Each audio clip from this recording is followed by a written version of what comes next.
এই প্রবাসে আসার পর কষ্ট আর সমস্যা ছাড়া কিছুই পাইনি। তবুও বলি, এই আল্লাহ, প্রয়োজন হলে মৃত্যু দিও,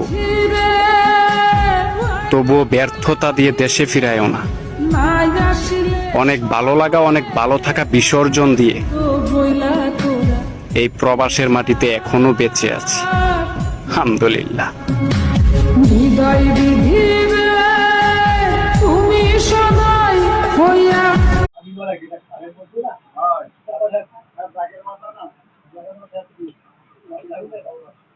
এক সপ্তাহ পর এক সপ্তাহ অনারে আল্লাহ লোকটাই পাইয়ে খালি খাইতে আছে দাও পিছেও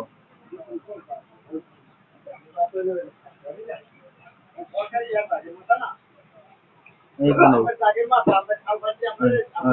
খেতে খেতে